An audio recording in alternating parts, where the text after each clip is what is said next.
Lovely. All right, let me share my screen and we'll kick off. Welcome.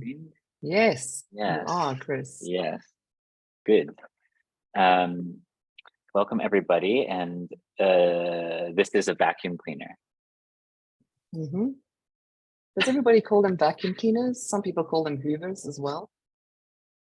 Oh, I don't know. What do you all call them? What do you call them? I call it a vacuum cleaner, but Pam calls it a hoover.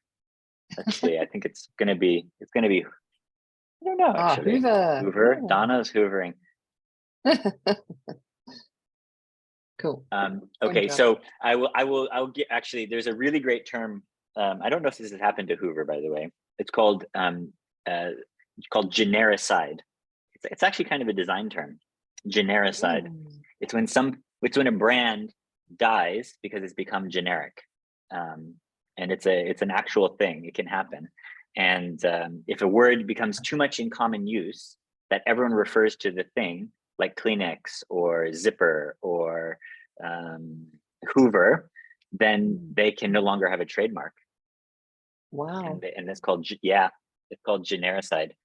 And so brands will prevent this from happening. So like, like Velcro goes around promoting hook and loop. Very interesting fact, actually, Chris. Yeah. Wow. Yes. I listened to a talk about this. And it relates to our theme today, which is prototyping. And that second half of the development phase, which after ideation, all of the prototyping, and you want to protect your designs, right? Your unique designs that you protect, and so genericide is what happens if you don't protect your brand. Anyway, okay, well, let me welcome you all to this session for DIDI Project Design Space formally. We're glad to be with you this afternoon. Welcome. My name is Chris Batchelder. I'm been with the program since the very, very beginning, before it was ever a program, and excited to be with you today. And my colleague. Hi, I'm Pam. I am a graphic designer and a facilitator, and lovely to be here today. I'm so excited about prototyping. And as always, the wonderful, the one and only.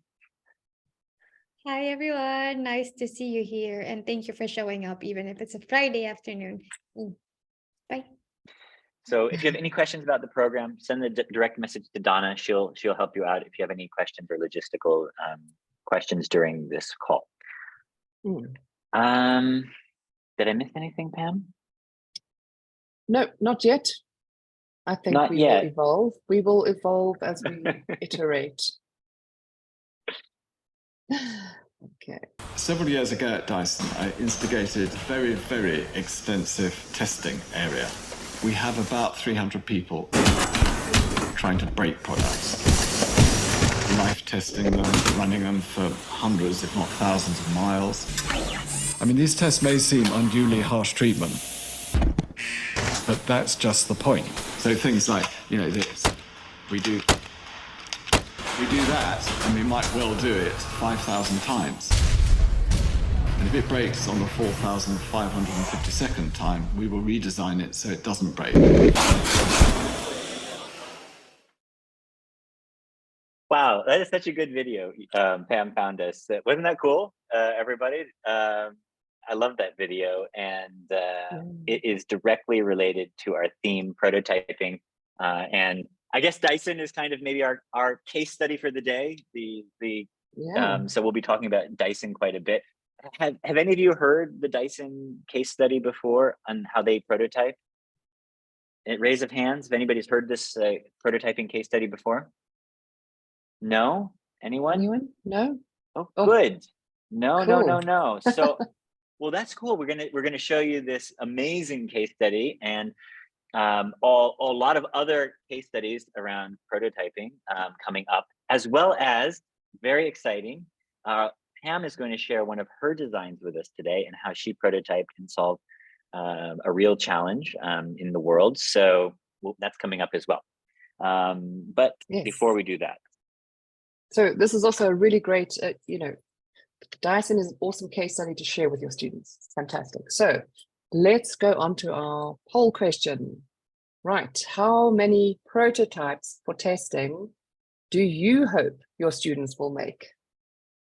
Donna's put up the poll. There's 0 to 3, 5 to 10, or 10 to 20. What would be ideal? What would be like a good number of prototypes for students to do? Before you get to your final, right? Yes. 0 to 3 Okay. is a bit of a confusing answer. Mm. There's It is a a bit confusing. There's a big space between 0 and 1, let's say. Sure. Yes, there shouldn't be a 1. Well, no, I mean, maybe some students don't do any prototyping. That would be a 0. Yeah, Okay, perhaps. we've got Maybe they go 17 straight to the answers. final. Okay. Yeah, maybe. Yep. 17 Right. answers. Anyone else care to share? How many prototypes would be appropriate for your student to do as part of Project Design Space? Okay. 18 votes. All right, I'm going to close the poll and share it back. This is what our teachers think. So we've got 0 to Okay. 3, 5 to 10, second place, and 10 to 20, third place. What do you think about that, Pam? Is that enough prototyping?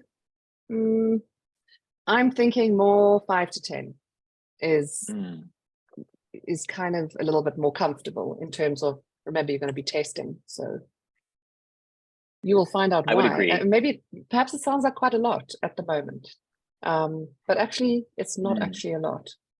So I'm kind of thinking that middle spot. Ruwan thinks 10 to 20. Ruwan, I like that. And Deepa thinks 5 to 10. I'm probably in the 5 to 10. I think is a good amount of prototypes to build.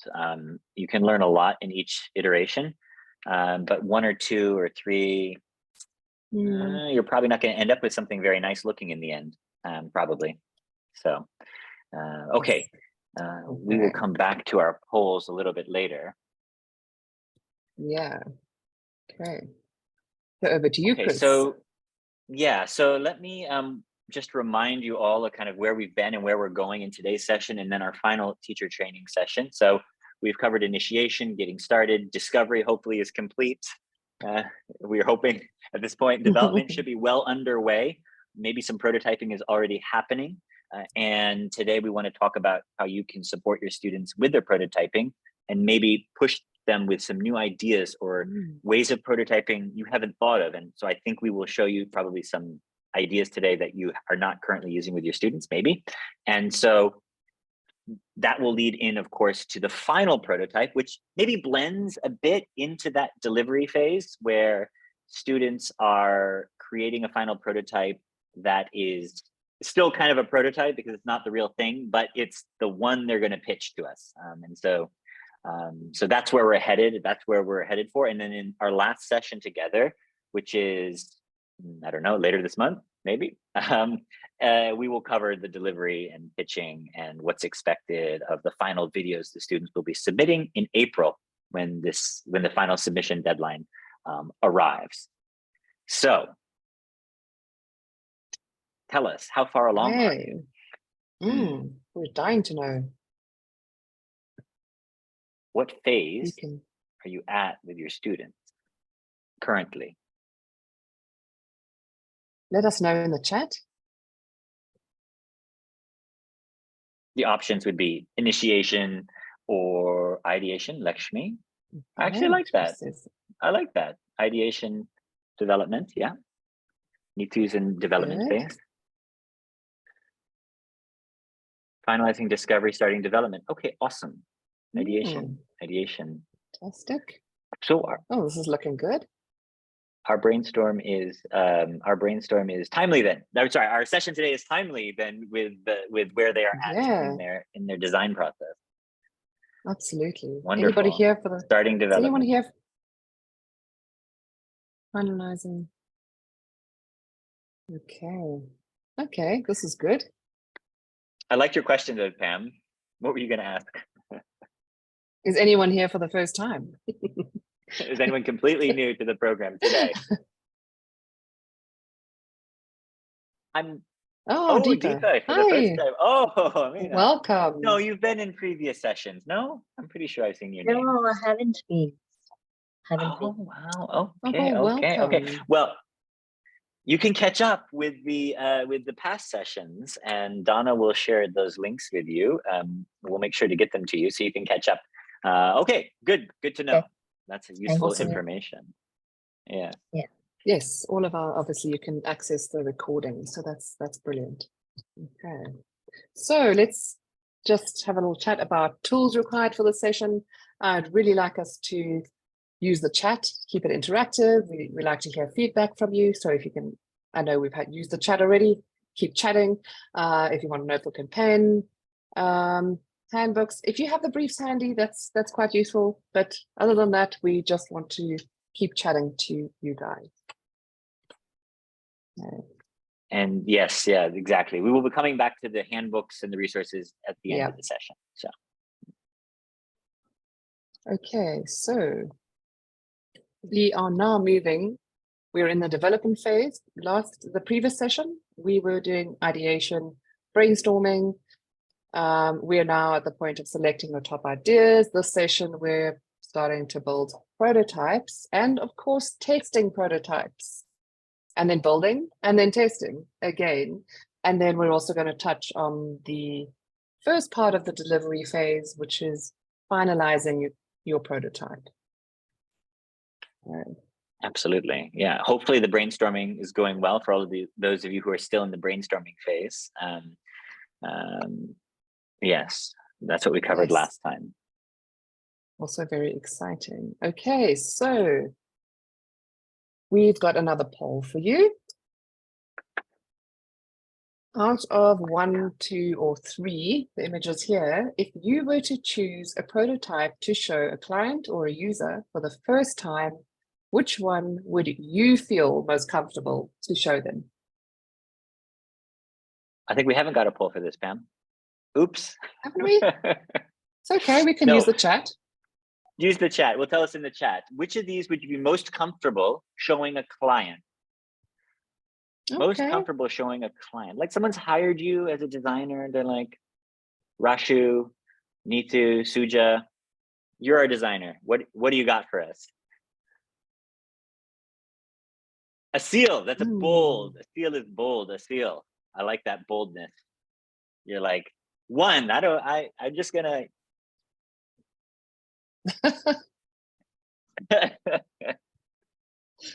Okay, Gangadran. That's also 1. Yes. Not many twos. A couple of twos, but not many. Okay, either side of the spectrum. If you were a 1, why do you say 1? Can you give us a word or two in the chat box why you choose 1? And if you're a 3, why you choose a 3? I think we had 1, 2. Who was our 2? Amina was a 2. We did. Yes, Amina, why would you say 2? While you're thinking of your answers and putting it in the chat box, or if you'd like to unmute yourself, you can unmute and just tell us. 3, easy for them to visualize. Yeah. If a client has any changes, they can suggest the changes.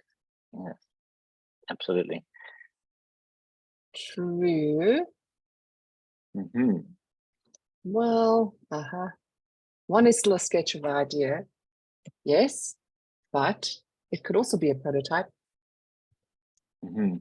Okay. I take Amina's point here. Yeah. Pam and I had a bit of a debate about this, and we were like in a little bit of disagreement. So I think the answer is there is no right answer. That it depends on your client, right? It depends who you're working for, how they are as a client. So this is part of the skill of the designer, is to know, the client. And yeah, so you could have a client that wants to see early sketches or wants to see refined ideas. I'm actually kind of liking Amina's suggestion for 2, though, the rationale. It's not just a sketch, something's been thought through, but you haven't invested too much money in the final prototype. So you're showing it 2. Which means you can quickly iterate and improve more and more and more before you get to your final, right? Absolutely. Let's, Yeah. but there's no right or wrong answer. So I'm just saying, me personally, I'm probably in the camp of number 2s with Amina, but I think Pam is more in the number 3s with everyone else, right, Pam? Well, it depends. So if I'm going to prototype something for the client, I would probably, again, depending on what it is, I would probably test it with the user and iterate it however many times and then say, this is the product we've come up with based on blah, blah, blah, blah, blah. However, if it was, I would propose number 1 to the users so that we can quickly iterate and yes, improve. Okay, we'll come back to this. Hey, So yes. all our ideas might shift as we go through. Yes. Okay.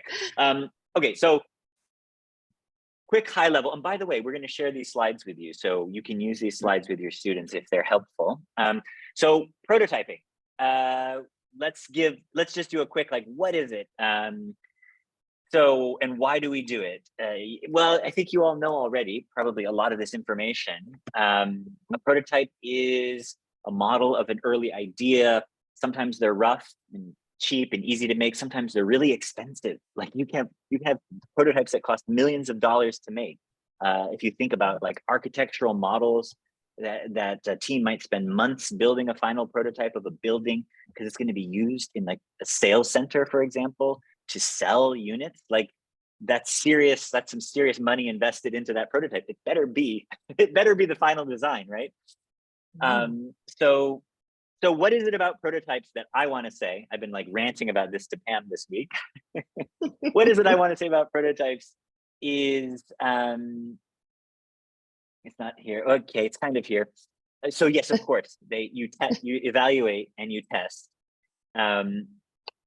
You can clarify issues. You can use it to sell a product exactly as I just mentioned, like a sales center needs a model of the building if they're going to sell units. That's a prototype of the design, right? Also for making patents, of course, if you want to protect your design, we'll see that with the Dyson case study, how they keep their drawings and things protected so that their intellectual property is protected as designers. What I want to say about prototypes, like my big message about prototypes, is that every prototype should teach you something, and you should learn something, and you should know what you want to learn from every prototype. So, and you can't learn everything with one prototype, right? So if I'm creating a design, and like a layout of a slide or something, maybe in my first prototype, I take a thing and I just want to know, like, you just want to know, like, how does this lay out in this space available? Then maybe I want to think about colors. Then maybe I think about images. And each time I'm learning something new. So that's my big message about prototyping, is that every prototype should teach you something and you should learn something from that prototype. Unless we're talking about even the final prototype, if you think about it, like the one in the sales center is going to teach you something. What is it going to teach you? Which units are most popular, the attitudes of the public towards the project, if we're talking about like a real estate project. So every prototype teaches you something. And as designers, we must learn from our prototypes. That's the whole point of being a designer. Absolutely. Okay, that's such an important part. Yes, absolutely. That's my rant. No, sorry, it's everyone. A very valid rant. Thank you, Chris. Remember that. Definitely learn from each prototype. Okay, I'm going to pass it back to Pam in just a moment. Thank you. But before we do that, so forms of prototyping, there are many, right? From sketches to building with materials, laying things out on paper, as you see here, 3D modeling, storyboarding, which takes many forms, can be digital, can be, as you see here, on a chalkboard or a whiteboard, even paper models. We're going to get into all of that, and hopefully by the end of today's session, we've expanded your repertoire of prototyping methods. So that is our introduction to today's session, and I think we're ready for a quiz question. Again, yes, we're ready for a chat question. Right. So back to Dyson. Can you guess how many prototypes it took to get to the final Dyson vacuum cleaner? What do you think? Type it in the chat.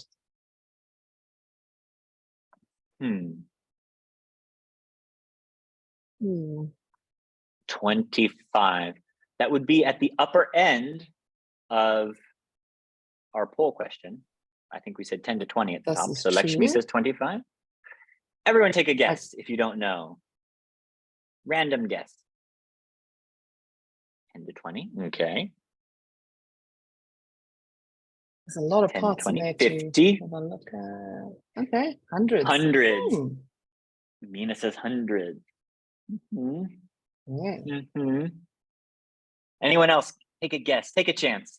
Take a wild Good to guess. be wrong. 30, Asil says 30. Don't be afraid. 1,000, Dronari. Rania, 63, okay. I know the answer, so I'm not gonna guess. Yep. We're We're not going to tell you yet. Yes. Okay. All right, here's The answer. Here we go. the answer's in the video, right? Here we go. Yes.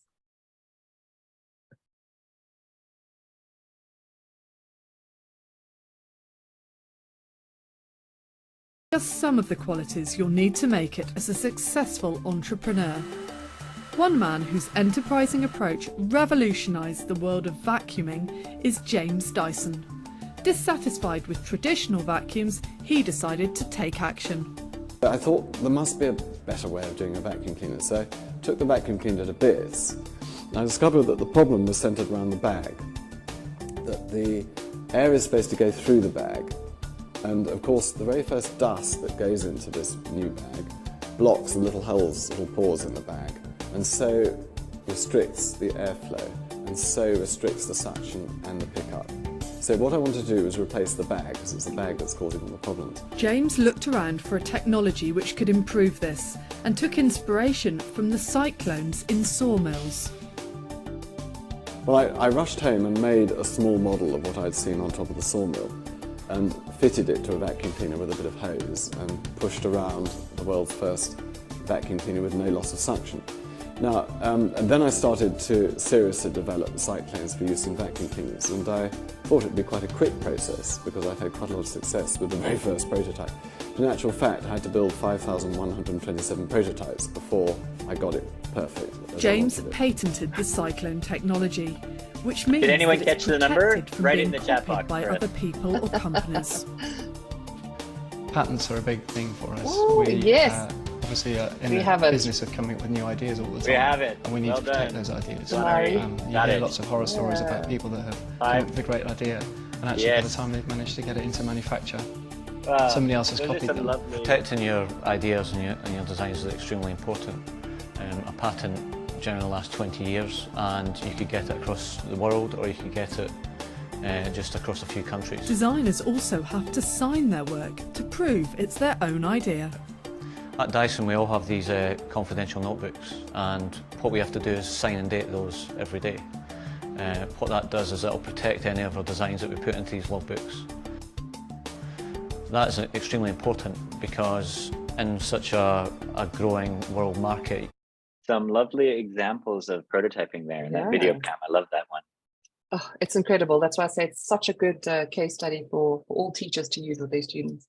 So one other thing that I have pulled out of here is that we have to remember to document our work. This is obviously with your students, encouraging them to document everything. So can you imagine if you didn't document everything and then, for instance, something was so good and you patented it, or it's just for your submission as well. We want you guys to document everything. There could be photographs, sketches, keep a visual diary of all of that. Okay, really important, because you're never going to remember either, are you? You're never going to remember something that you brainstormed that you suddenly want to reintroduce or test. So that's another reason why we document. Okay. Exactly. It's not just us. It's not just us teachers, schools saying, "Oh, you have to document your work." No, it's like professionals, right? In real, Yeah. In a company like Dyson, have to also keep these notebooks, right? The students hate the lab notebooks, right? But it's really important to keep all the notebooks and keep the information precise. So 5,127 prototypes for the Dyson vacuum cleaner, which is kind of amazing how many they had to go through. What is that process, and how can you go through a process with that many steps? And so we want to teach students how to work from you know, early sketches, early ideas to this process of learning and then iterating and improving their ideas as they go along. So so if you look here at this slide, fail, improve, test, low, medium, high fidelity. And fidelity here just means the quality, right? Low quality, medium quality, high quality. I would say we should set 3 prototypes as a minimum for every student project. And then of course, 5 to 10 is going to be more comfortable. And really the early prototypes should be quick and easy so that you learn fast and get in the right direction faster. And then as you get towards the end with the high fidelity prototypes, you can, you know, spend more time on the little fine details because you already have a good overall design in terms of what you're doing. So what does that process look like? High level, yeah. So develop first prototype. Pam, I love all these examples that you found, particularly of like these early stage prototyping, even putting like a post-it note on your wrist, you know, to show like a watch design, or putting a post-it note on your phone to show an interface. Brilliant. A brilliant way of testing quickly and learning something about the design. And once you have that, you can immediately start to learn things. And from that, start reflecting and improving your design. So this is, of course, what we want the students to be doing. So even in that very first prototyping session, they should be testing and giving feedback inside their teams or across different teams. What are we looking at here, Pam? This one caught me by surprise. I was like, what is this device? Well, this is a scenario. So this is an early prototype of a mouse. It wasn't the first, you know, there were a few before this. Clever idea, just use clay, make it quickly. So when they tested this on the users found that they loved the shape of the mouse as it was comfortable in their hand, right? But they didn't like where the buttons were placed because it was an awkward area and it wasn't easy to use. So therefore, the designer now knows, oh, okay, they like it, it's comfortable. Let me test the buttons. Let me move them and test them again, right? Yeah. Even my mouse, I think, follows that design a bit, that idea, you know, that ergonomic shape. Very cool. Yes. Yes. Or another example, we have here the user interface that I showed you on the other slide. So here, just quickly laying out on the slide on the phone, like with a post-it note and sketching what is that experience like, and you can talk about it with your teammates and get your users playing around with your idea straight off at the very beginning. Okay. Yes. Then we go to iterate and improve. So everything then goes up a level, right? You start making things, you start learning different things, right? Maybe you've got the shape, but now you want to refine the color or the material. You know generally how your screens are going to be laid out in an app design, but now you want to know, you know, where does the logo go, or how does the menu button, you know, slide on and off the page. So improving and learning more and more, and going through that reflection cycle again, and then getting to a refined final prototype. This is one I would love to see this year. I challenge all of you teachers to get your students, push them to improve their final prototypes to be really beautiful. Like they should be proud of. This is where we should have put the Buckminster Fuller quote. Yes, Chris. Yes. Well, they can go and look that one up. We had just the quote for this, actually. We did, and here it is. When I'm working on a problem, did it show up? I never think about beauty, but when I have finished, if the solution is not beautiful, I know it is wrong. Buckminster Fuller, who is an amazing visionary, futurist designer, inventor of the geodesic dome. And so, yes, so as they get to that final prototype, now I'm like all over my slides, but never fear, I'll be back. I will be back. There we go. Can they refine and make something beautiful, and setting and looking around, and we're going to look at ways of doing this later, looking around at the world, right? Saying like, okay, what are great designers doing out there that are similar to what I'm doing? Like right here, look at this beautiful architectural model on the table here. well, now that I see it, I could make it, right? And it looks beautiful. Or this app design, now that I see it, I can make it. So finding models that will guide their final prototype, set a target, you're going to get much better quality. Yes, So and Chris, yeah, it's not sorry, go only, Pam. obviously, not only about your beautiful prototypes that we're trying to encourage you guys to do this year. It needs to be functional as well. Don't forget, there's always the two sides, functional and whatever came from your Yes, it users, needs to right? work. Absolutely. Absolutely. Okay, so we promised Pam that we would show them one of your designs. Are you ready to reveal your design process and how you've gone through this process in one of your projects? Yes, I am. Absolutely. It's a passion project, so definitely. Would the teachers, would you like to see Pam's project? It's kind of putting you in the hot seat, Pam. Oh, I know. I'm hoping for a yes. Say yes, everybody.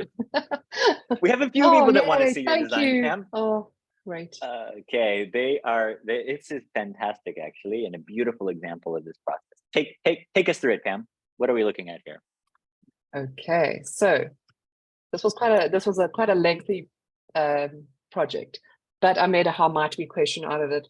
My original research was guidelines for graphic designers to design objects that are easily accessible for older adults. Okay, so I'm working with older adults. My how might we question is how might we design an easy to use shampoo solution for older adults to use easily while showering. So it's quite specific, right? Then, what were some of the pain Yes. points, Pam? That was it hard to manipulate the lid, or what was the issue with like a normal bottle shampoo?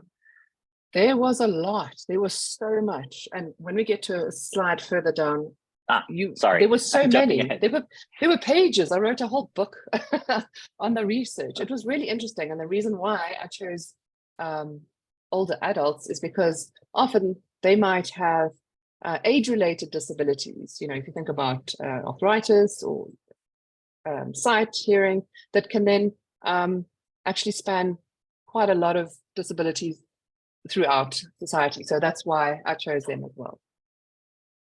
Plus, they're a fantastic group to work with. Okay, so let's just take a look at my first prototype. I mean, my drawing is pretty bad. It's really bad, actually. But I used it, you know, I scribbled on it. I also then did make a visual representation to try and get the full idea of across there, you know, large text for legibility, because I'm thinking we need to have the text larger, right? I haven't worked with my users yet. I'm assuming what they would like. There's a nice solution on the wall. They can tell that the texture is different from the shampoo and the conditioner, and it's easy to press. And yeah, so I figured, oh, here we go. Here's a great solution, right? However, did your final solution look like this in the no, end? not at all, Chris. They threw it out. It got completely thrown out. Shall we By take a the look at it? users. Yes, let's take a look, Chris. Ta-da! Wow. So it's not, this is my high fidelity prototype, and it is nothing like the first solution I proposed, right? In fact, it's gone way back in history to probably the oldest product in history. So how did I get there is the most fascinating, this was the most fascinating journey actually for me, was how did we get from that to this? So you've just shown us from like messy sketches to this is like a first idea kind of This was the first idea. but there's a lot of steps in between, I assume, that are missing. Yes, there was about 5 months in between as well. So yes, I was, I couldn't believe it. Soap on a rope. So how on earth did we get that? How did that happen? So I co-designed with, I was calling them senior citizens until they told me they don't like being called senior citizens. So I actually looked at a whole variety of design related terms and products that they'd like. So I used a generative design workshop. So everything that I designed, we came up with in that session. They tested I had so many products on the table. So some of my prototypes were real products because I wanted to test how they would open them. How could they open how would a pump pressing bottle work? How would a, screw top?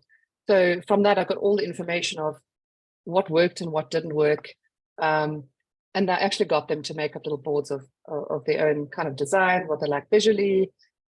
Surprisingly, they didn't care if the text was big. They said they can't see, anyway, when they're in the shower, because they haven't got the glasses on, or some can, but then they can see it properly. So all the devices were really difficult. And one of the users, I remember distinctly, it was that we did the whole session at their house, and she ran upstairs. She says, "Hang on a minute, I've got an idea." She came down with a little tin with, those shampoo bars that they're not new. She said, "This is the most fantastic thing. I can take it traveling, I can reuse it, and there's no environmental waste." So what came out of this was they really hated, the fact that we're running an environment with new products. So it was so unexpected. The whole solution was the most unexpected thing. It was like magic. It was like that amazing moment. And hence I went forward and designed a shampoo and conditioner on the rope product with completely sustainable packaging, inks. So I had to go through the design obviously as well. It was a graphic design prototype. I used templates that actually made up the template. It didn't require any glue. And I used little pictograms for some of the instructions, and yeah, branded it. How do they get the soap out of? How do you get the soap out of the bottle? Out of the box? It, or yeah, no. The box. So the box opens quite easily, so there's no glue, and the box opens. It completely opens up. And then the rope. So the bar that is on the rope itself. So then you just hang it up.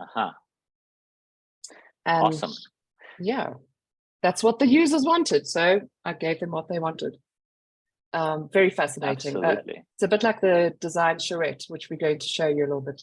Another type of prototyping. Absolutely. No, I wanted to point that out. Exactly. Your pictures here are wonderful of the users, helping you with the design process. This is such a great prototyping method, right? To prototype along with the people with whom you're designing for.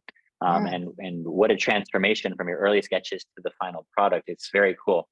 And I have to say, I think your final prototype qualifies as a very nice looking prototype. So another good model for our students and teachers to work towards.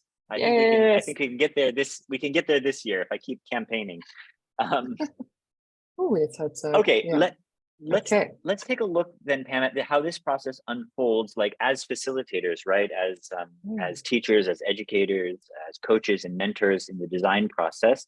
What does it look like when we have students around a table doing this this activity live? So we're going to show you a video from, I believe it's RISD, Brown, and IDEO kind of collaborating together, these two universities and IDEO, the design firm, around a furniture design project. And you see the students going from prototypes, like rough prototypes, and how they use the rough prototypes and refine and evolve their concept around the rough prototypes to a final prototype. And we'll show that process. And it's particularly relevant actually to some of our briefs this year. For example, DP World, I could see following a similar process, maybe Samsung following a similar process. So pay attention to this video for some ideas particularly on those two challenges. Okay.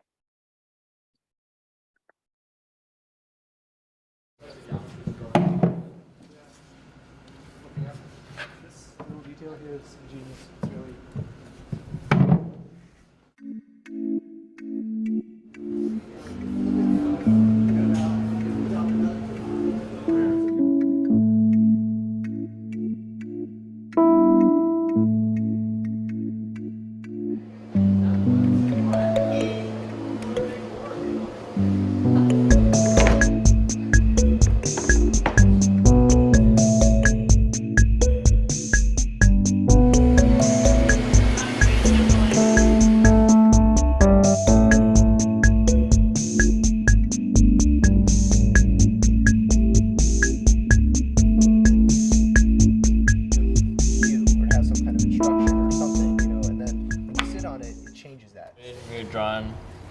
to try these models a lot, and we liked the interactive, the change, the like massive change. This is the most important part right here.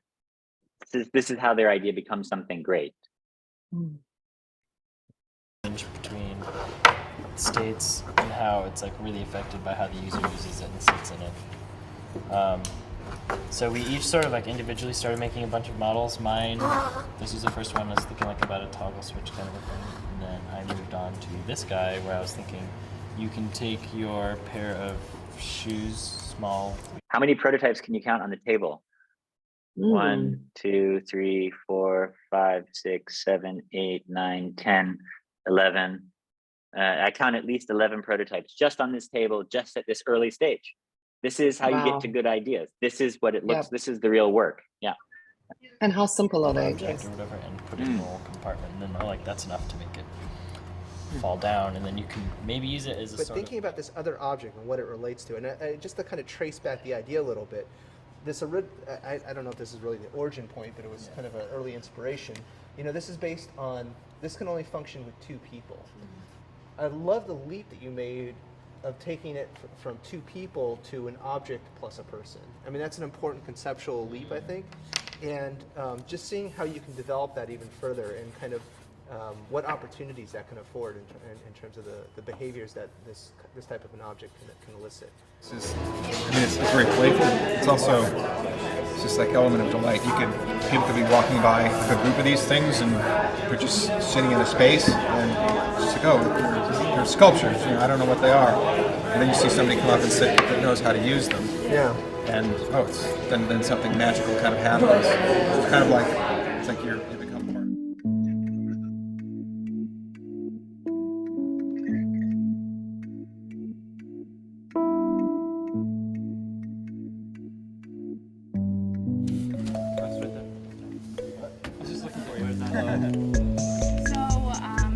We were talking about them, you go, this all started with the bagel. Yes, this is the bagel project. It's like one circle. Yeah, this is a bagel.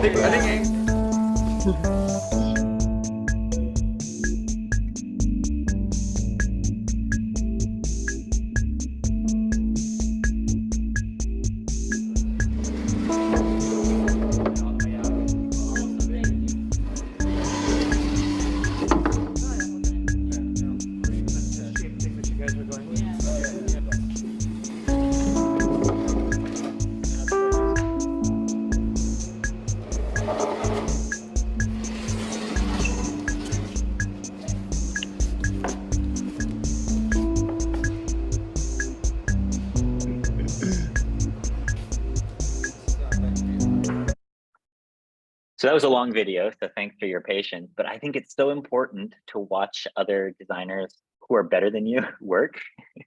Yeah, absolutely. Because you learn so much, and YouTube is perfect for that. I have to say, YouTube has so many good examples of designers in pretty much every discipline, whether this is like furniture design, graphic design, whatever. You can find designers working and watch them work. Filmmaking, all of these different kind of design disciplines, and from that get an idea about like, okay, I could work differently. We could talk differently about our project, right? We could sit around a table and share ideas differently in a more productive way. So so I love that. That's why I love showing this video. Yes, absolutely, okay. Chris. Right. It's we need to get our teachers on their toes now. Yes, I agree, Chris. Oops, okay. Go ahead. Right. Let's do some quizzing. Let's do some quiz again. Are we doing this as a poll, Ghana, or are we doing this in the chat?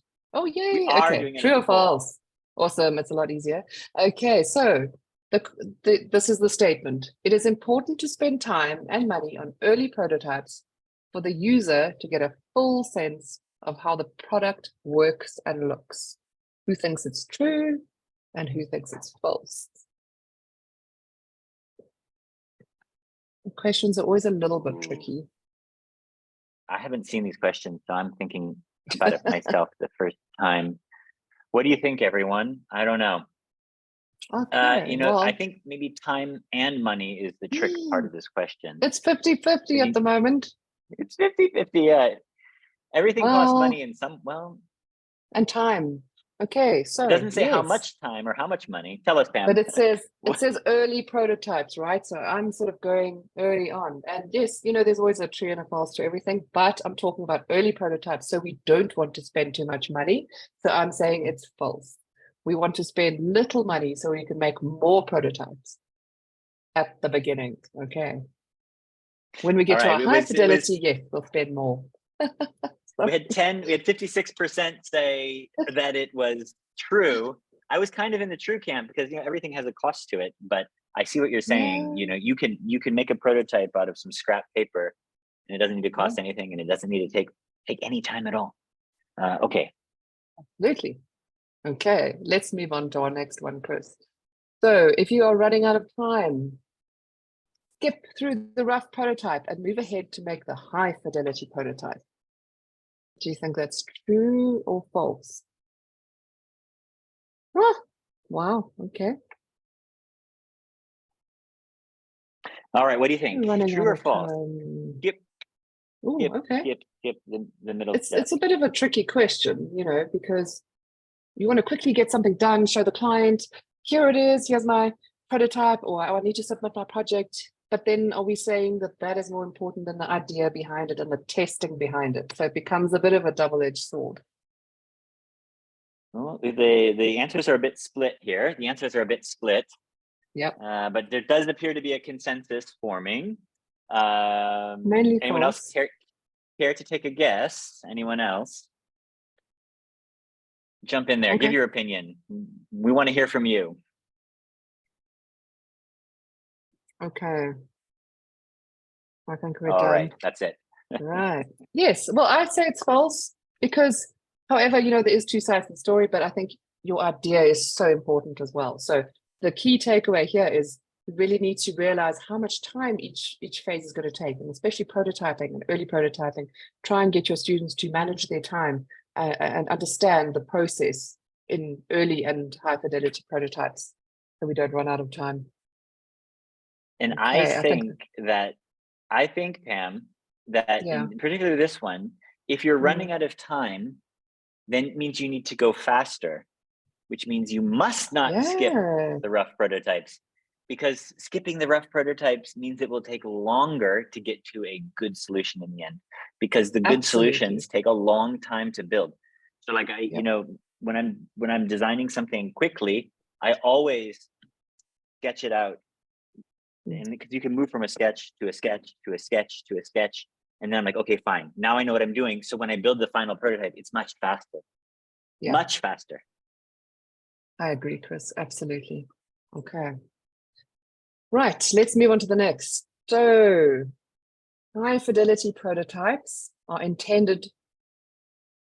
So the purpose of them, they're intended to work and function in all aspects as a true representation of a product. So they need to be an exact representation in terms of function, look and feel. Okay. Again, you know, I like my tricky questions, Chris. I love it. It makes you think. It makes you think. Oh, sorry. Let's hang There on. we go. Yeah, there we go. Right. It makes you think. Carefully. We've got a true, couple trues, couple falses, couple trues, couple falses.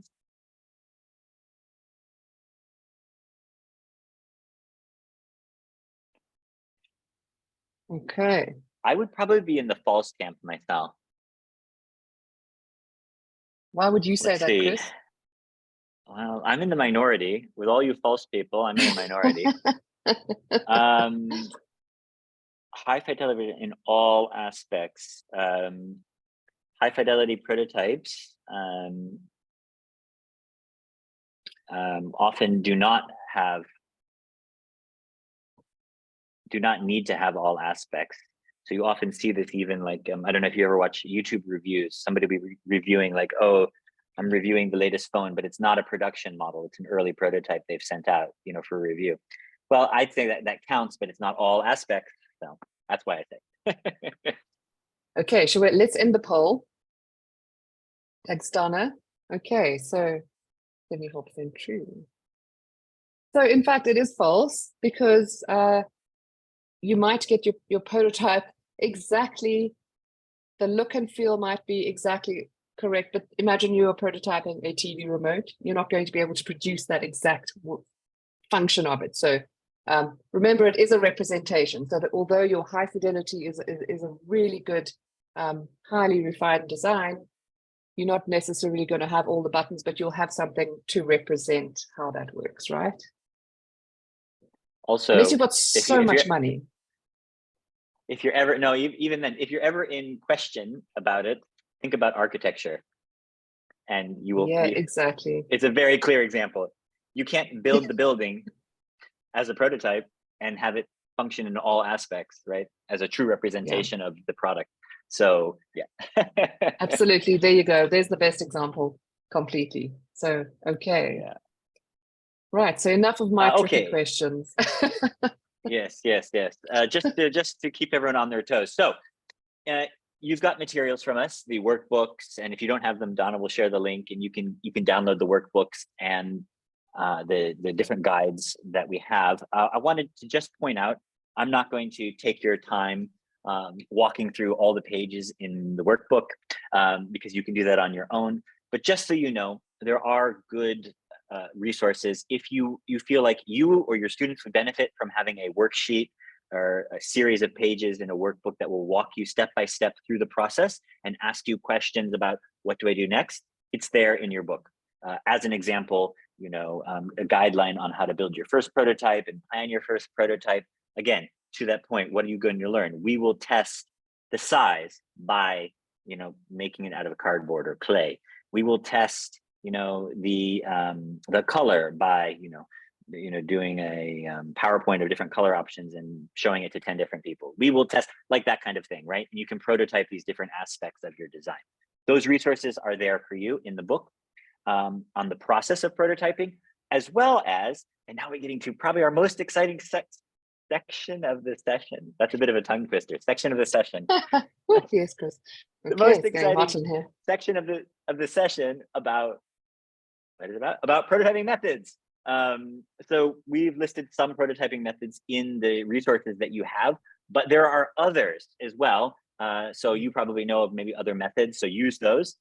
So today we don't have time to talk about all of these because of, I'm sure it's Friday afternoon, you want to go, but we're going to talk about physical construction because it's so important. Physical construction, using your hands, experience prototypes, wireframes, and users as designers, which Pam already showed us an example of. User as designer. The users, remember, of her soap shampoo bottle were there with her in the room, designing with her. So that's obviously an excellent way to prototype. Okay, so shall I take the first one, Pam, and then you jump in on the next one? Yes. Yes, absolutely. Yes, let's do that. So physical construction is so great because there's so much thinking. There's so many neural connections between your hands and your brain. You've seen this these pictures of the human, right, with the different brain capacity allocated to different parts of the body. Hands are huge. Your hands help you think.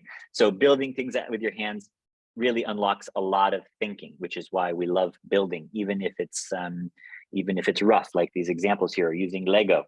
Lego is amazing. It's fantastic. Absolutely. Quick iterations. Paper prototypes are a fast and cheap way to test ideas. So here we're running a video about paper prototyping. We'll just let it play in the background, but we'll talk on top of it. Why do we say paper, Pam? Why paper? Because it's easily available, easy to recycle, and in the bin, right? You can just pull it out of the bin. Yeah. There we go. And you just start making things, right? And also your user's not going to judge you too much. They're probably more likely to give you some feedback. If you don't have this high fidelity thing, people seem to just feel a bit more comfortable, right? If you show something just on a basic level, then they feel more comfortable. I love these the way he's even making like fashion accessories, wearable accessories out of paper, putting it on your wrist. And Absolutely. Why? You learn something. You learn something immediately. The size, the shape. You do. Whatever, yeah. And if it doesn't work, then you okay. throw it away. Yeah. So that's a cool example of Absolutely. paper prototyping. This can be done for every single design challenge, even if it's Yeah. digital. This could be very effective, which we'll show you an example of that later. Then we get to your next stage of prototyping, and in physical construction, this often involves using cardboard as a material. Do we have a name for and it? we see students Toasty. using cardboard all the time. And why not? It's free, it's cheap, it's abundant. We're getting things delivered in cardboard boxes day and night. But can we make it look a bit nicer? Yes, we can. Yeah. We can. And we're going to show you some of the techniques they've used here. So we're going to play a bit of this video. This interactive toaster. I would buy one of these. I think It's this so is fun. cool. I would most definitely. Toasty, the And then you can interactive make your own toaster. design. Hi, my name is Andrew Brace. I'm a prototyper here at Quirky. We have 3D printers and CNC machines, but whenever we first start to prototype our ideas, we typically use materials as simple as cardboard or paper, things that you'd have at home. It's cheap and easy to be able to get a sense of size and scale and form, and it's just a very approachable material. For the sake of illustrating our prototyping process, we decided to create an interactive toaster. It has a touchscreen that allows you to draw your own design, and it will replicate cool. that design by burning it into your toast. Before you jump straight into it, it's always a good idea to try to sketch out your idea, to figure out roughly the size and shape of it, and also give you an idea of how much material you're going to need and how you might approach cutting and gluing and things like that. We start off with a box, as simple as possible. We cut out our 6 sides, we taped them together, figure out some of the details and the size and scale of the knobs and the screen. After the first model, we had a better idea of what we wanted the final prototype to look like. We were able to use less pieces, which you end up having a more refined looking model because you don't have as many part breaks. In order to achieve these rounded edges, I incorporated a technique called scoring. This is a good where you cut just the surface, but not quite all the way through, and that lets you bend the material Look how nice that is. in various ways. The lever beautiful. detail on the side of the toaster, the design called for a round knob, and to achieve that in cardboard, we basically cut a series of circles that got smaller as you went towards the outside and stacked them up to build up the 3 dimensions. It's actually really challenging to cut a curved line into a piece of cardboard. Instead of trying to take it all at once, you make several small cuts to round out the edge. The whole purpose of prototyping is to get that idea out of your head and put it into some sort of format that other people understand. With a little thought and creativity, you can convey any idea to anyone, and it helps you make informed decisions about your... Okay, so that's physical construction, and I know you're all doing that. And this is particularly relevant to like Samsung Challenge, right? Where you're actually asked to use cardboard. So look at YouTube and figure out, or whatever design resource you have, what are the ways that people are using cardboard to create really good looking models? All right, Pam, over to you for experience prototype. Right. So something you can't really entirely build as a, you know, as we said earlier. But an experience prototype in terms of an experience with people, a space. How are we going to prototype that? And there's various ways, but we want to bring across the actual experience, right, of that room or that product or whatever it is that they're interacting with. So there's obviously various ways of doing this. You can set it up like manually. You can also do digital. So there's a whole, for instance, in this image here. If we look at the next little video, just a snippet of it, Chris, you can get an idea of how people created digitally to give you that experience of running, of actually walking through that room and interacting with the products. Yes, absolutely. So we saw the physical experience kind of prototype. She's using the thing.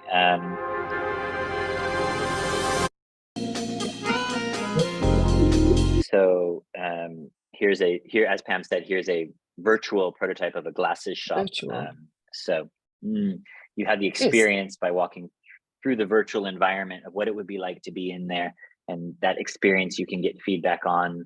And we know how much your students love building in Minecraft or Roblox or Fortnite. So you can build your own virtual prototypes and get the experience of what it's like to be there actually. Is very cool. Yes. Okay. So experience, talking about experience, user experience and wireframing, digital prototypes. So we use wireframing when we're talking about digital prototypes. They don't have to be digital. And they always start on paper in any case, right? So you can refer to there's all the information in your books as well. But remember that your wireframe is your blueprint to how you're going to run it. So you do need to kind of plot it out on paper first. And if you are going to, remember, we need to test what we want the users to know. We want to know how they're going to navigate along the journey, what the buttons look like, the layout, the colors. There's a whole lot of decisions being made just with that wireframe that will start very basically and then, can iterate into something a little bit more visual. And you can also make them digitally and use software such as Figma. There's a whole lot out there. Figma is great because you can actually then publish it and press the button and it would lead you exactly on your user journey as well. So that's more of like a higher level. But if you want to encourage your students to do that, if they are going to produce an app, that's also a pretty cool way of doing it. Okay. So in terms of that, it's also experience. Let's have a quick look at how this little wireframe was made. They would have plotted it out on paper first and then made this really cool little kind of interactive, but with paper. Very effective, isn't it, Chris? I love this idea and really easy to make a little phone. Absolutely. And the good thing here is it forces you to think carefully about like the kind of the user's journey, right? So so with wireframes, we're talking about user experience, right? We all hear about UX, right? Or UI, you use UI to create UX. You use the user interface to create an experience. And here it's very tangible and you have to really think, is the button here or is it there? You can't just drag and drop it. So this is a very cool method. And we've had students do this actually in winning projects in past years. So something to consider as a prototyping method.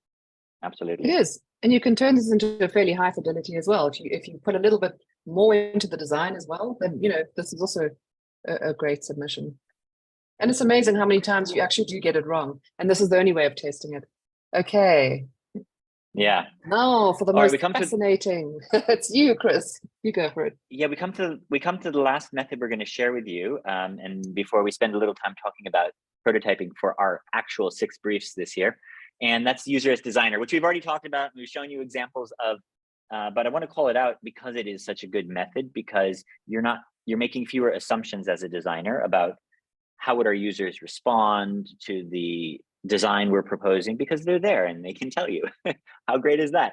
And there's a process called, there's a specific process called a design charrette, which is used often like in city planning or architecture, where you get people to come around a map and talk about their neighborhood or something like that. And I wanted to show you what that looks like.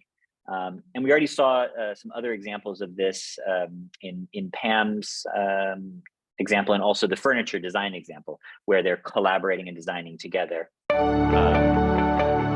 So in this case, we'd see the people from the community together with the designers, together with the city planners, right? Having a workshop and looking at how they're doing.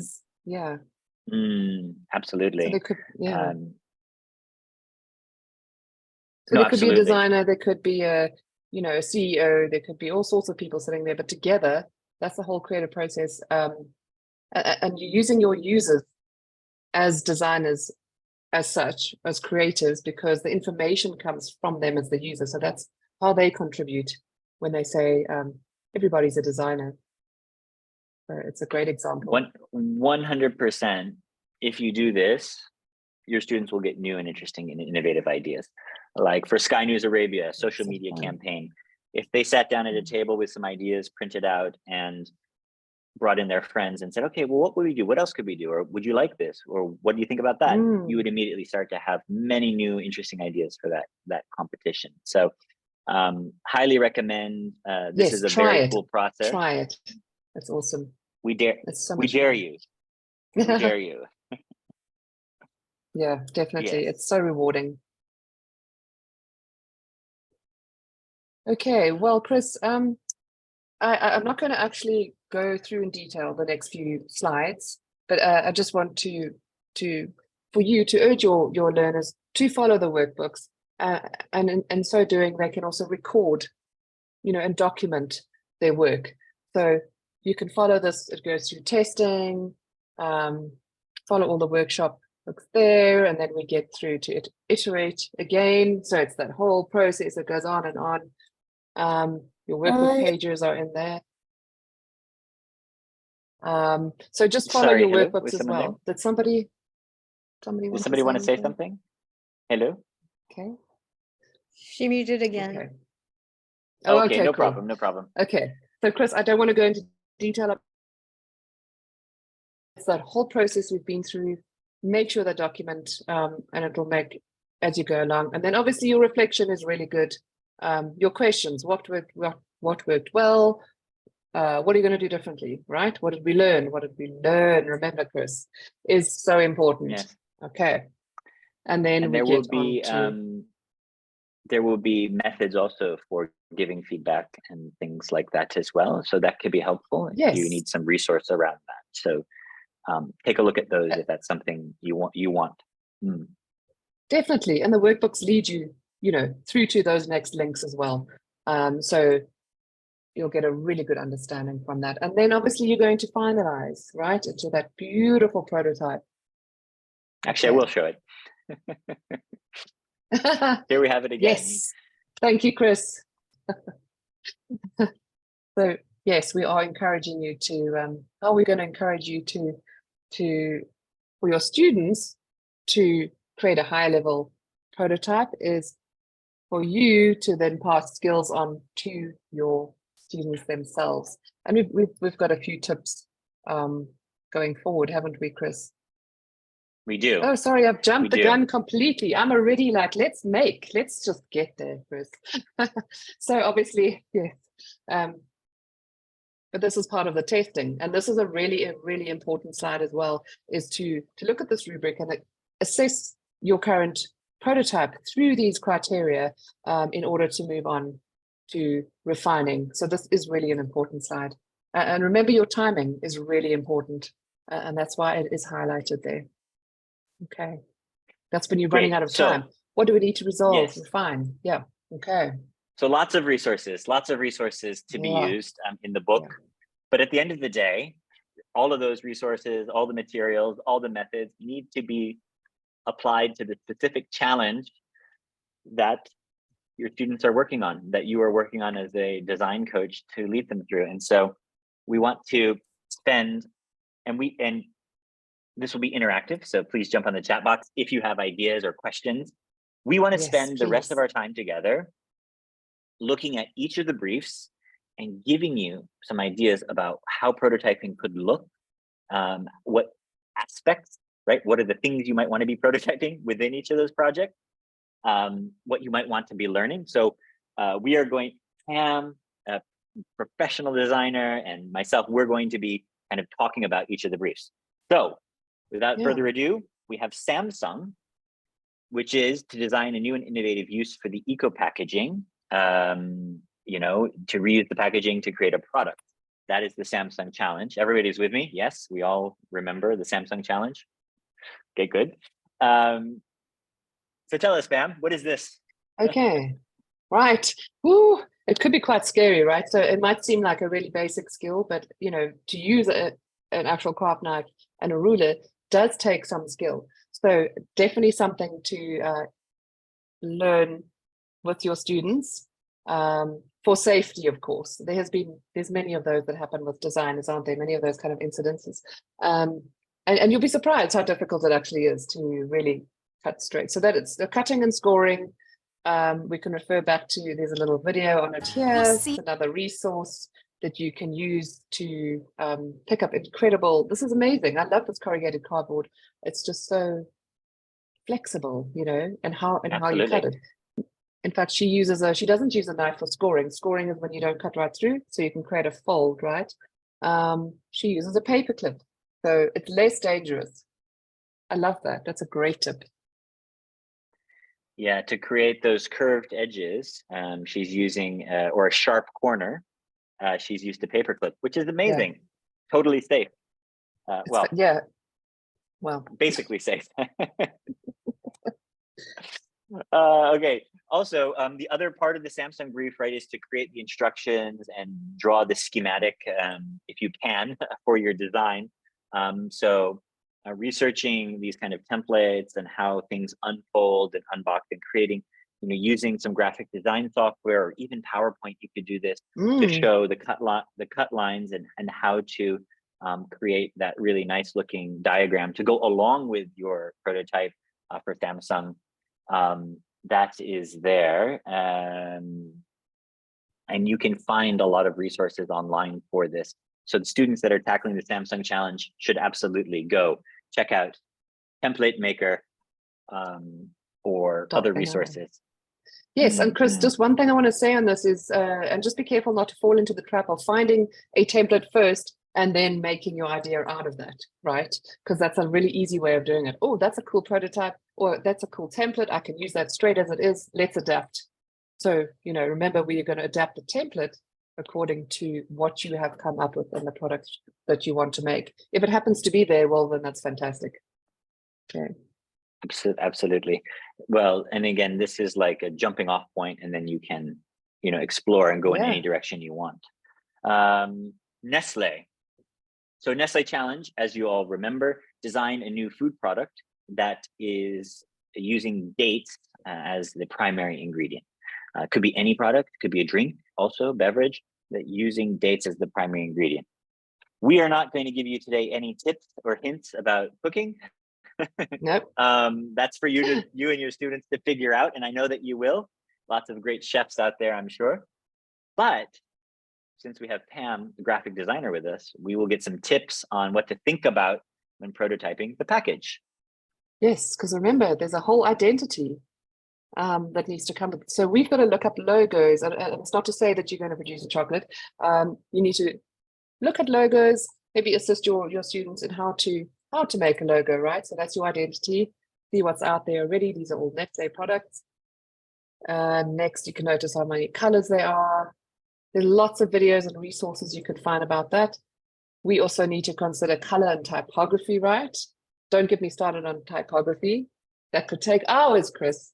So it is a beautiful thing. Okay, moving on. So we want to definitely consider your sustainable packaging. Remember, that's what was mentioned in the brief. Obviously, your templates, any mock-ups. So if you can produce it as your high level, your high fidelity prototype as a mock-up, it can look really beautiful. Again, there are some that the students might be able to generate digitally as well, but that's not mandatory. Yeah. One of the tips I will give to every project, and in particular with this one, is like one of the easiest way to upgrade your design skills is to just look at a lot of design. Yeah. So if your students go look at 10,000 different logos, they will make a better logo, and that doesn't cost much. Like, you can go to the library, you can go to the bookstore and just look at these books. Okay, to develop taste. What does taste mean? What do I like? I like spicy food, or I don't like spicy food. It's the same thing with design. If you look at a lot of stuff in any category and you develop a taste, I like this, I don't like this, then you develop a point of view as a designer, and that will help you really increase the quality of your design quickly. With some skills, obviously. Yes, that's true, Chris. And also go into the shops. If you've decided you're going to make a chocolate, go and look at what's out there on the shelves. It gives you a really good idea of design. Yeah. Okay. Absolutely. All right, DP World. So a waste receptacle that encourages people to step up their environmental awareness and have good habits around not littering, right? Around waste disposal. So love this challenge, and I love the examples you found, Pam. Yes, so maybe we could. What are these? Yeah. Well, I mean, this is called ambient design. They're really they make you look twice. There's a really kind of like a shock content, but it's so effective. Could you push your students to make really interesting activations, as it were? Could they do something around that receptacle that really makes people think? And these are really cool ideas. And these are, yeah, you know, Steve Jobs said, you know, designers, what did they say? Steal, don't borrow. So you take an idea and make it your own, like transform it into something completely new. We're not showing you these as, yeah, we're showing you these because go look, what are the best designs out there and get inspired. You'd be amazed how that suddenly sparks thoughts and you know, ideas around it. So all right, AUS was telling us, well. yeah, smart intervention that reduces loneliness, anxiety, and isolation amongst the elderly population, similar to your project, Pam. What should we be paying attention to? So yeah, remember you could have, so it could be an area, it could be a, you know, it could be the smart, something smart, you know, in the room, a smart room, a smart house. You could develop an app, whatever it is. And it's interactive, right?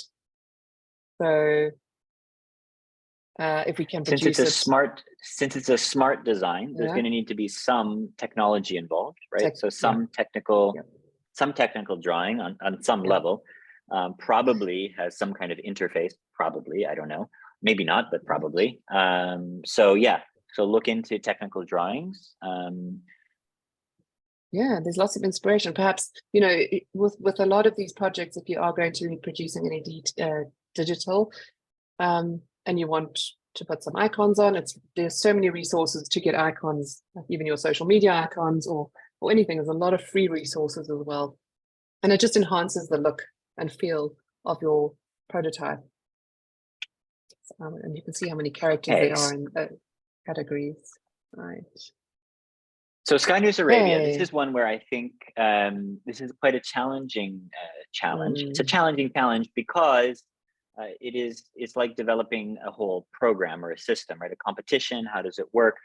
How does it look on social media? What are the rules? What are the prizes? And that kind of thing. It can be hard or overwhelming to think through all the different components. So I would recommend, first of all, for sure, have like a journey or a storyboard. Like, okay, in the beginning there'll be a launch. The launch will happen like this, and then there will be the posts on. So that kind of goes step by step through the journey of what will happen in this competition. And of course, and also if you're making a video, if you're making a video, you need to plot that out in your different stages of your storyboards as well. What did this person say? Yeah. And again, markups can really push your designs. Yeah, definitely. Canva.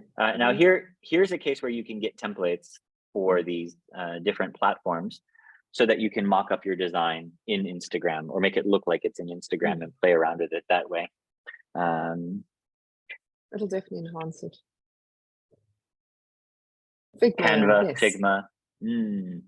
Yep. They make it so easy for non-designers these days. Absolutely. Okay, so the last one, this is a very interesting design challenge, and it's the MOCCAE Design a Video that dramatically changes people's perspective on climate change. And so they have to make a video basically, right? So as you build your prototype here, I think the most important thing is actually not this slide. It's not this, it's this. It's what's the story we're telling, right? And how are we telling that? How are we telling that story? It doesn't mean that there needs to be actors, right? Like it could be a series of facts that appear on the screen, one after the other. But either way, they tell a story, right? They lead us in a story. And so, so I would start on this one with the storyboard and how we want that story to progress and unfold. Then we can go to these other things. What do we have here? So there's different types of videos, different types of shots, which they do ask you to consider as well in the brief. And you'll be surprised how you'll suddenly become aware when you know about these close-ups and down shots, and there's all sorts of shots, but it can evoke emotion, or it can, you know, give you different feelings as you're watching as well. So good to consider those. Sure. And then script. You can, so your students can write a script. They probably should write a script if there's actors or there's any talking in the video. improv is usually not the right way to go in these. No, and will take longer. wouldn't Will take longer anyway in the long run. But you know, you can see. And what might it look like in the end? Well, there's so many good examples of videos, campaigns that are trying to change your perspective about something. They should look at 100 different videos to get inspired. We'll show you one as an example. Sure.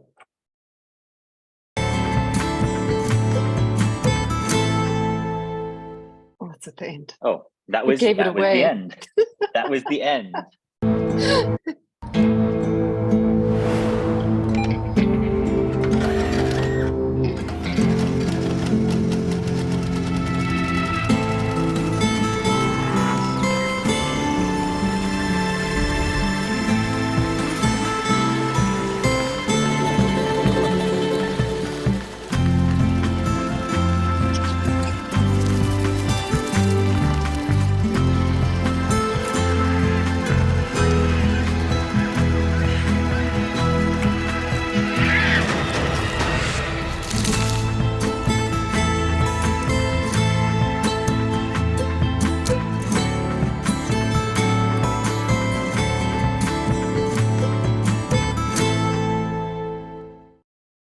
There we go. I love that video. That's a good find. I noticed the music as well and the sounds. Yeah, it's a fantastic idea. It's so, yeah, kind of emotive. Right. So that's the end of the development phase. So hopefully at this point, your students will have amazing prototypes and you're ready to work on the video pitch, which we'll talk about next time. Remember all those resources that we have available, and Donna is putting the links, and we'll put them again, the links in the chat box for you to follow. Excuse me. So next steps, Donna, can you remind us of the key dates that we need to be focused on? Sure. 1 second. Yes, so now is our third teachers training. So we have one left, which is happening on March 20, and we will be discussing pitching on this session. And then for the students, our third session is happening on March 10.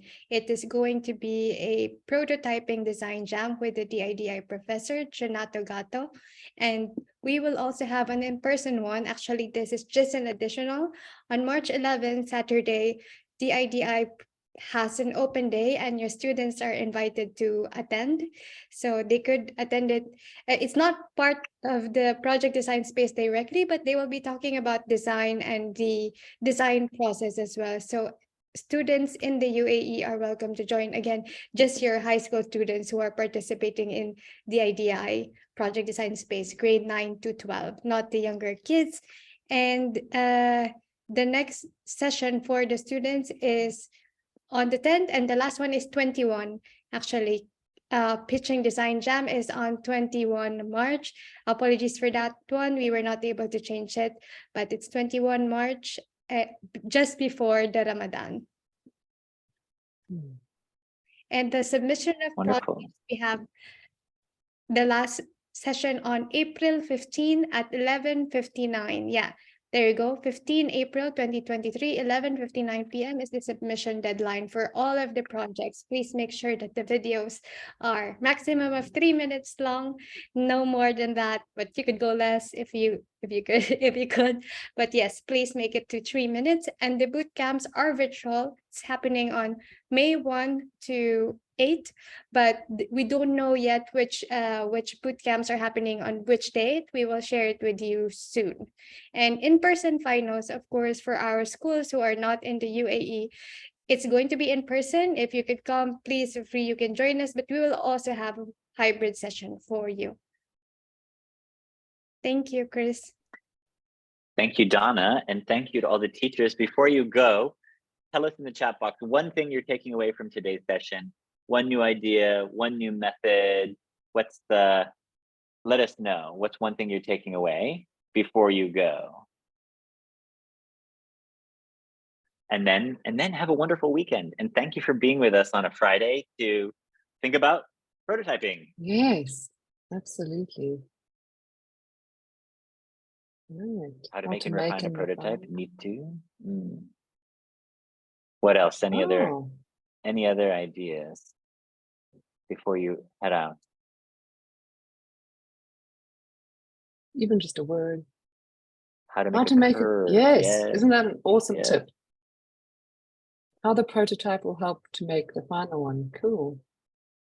Aim for high quality. Absolutely. Yes. Oh, so glad to hear this, Chris. I'm so excited. Absolutely. Yes. Wonderful. Well, thanks for all your ideas. Thanks for being here Thank and your you. energy. And that's it. We send you on your weekend. So be well. Have a wonderful weekend. Thank you. And Yes. we'll see your design soon. So keep working. Looking forward to seeing you again. Yes. You Have a too. lovely weekend. Bye now. Thank you. Bye. Thank you. Bye. Thank you.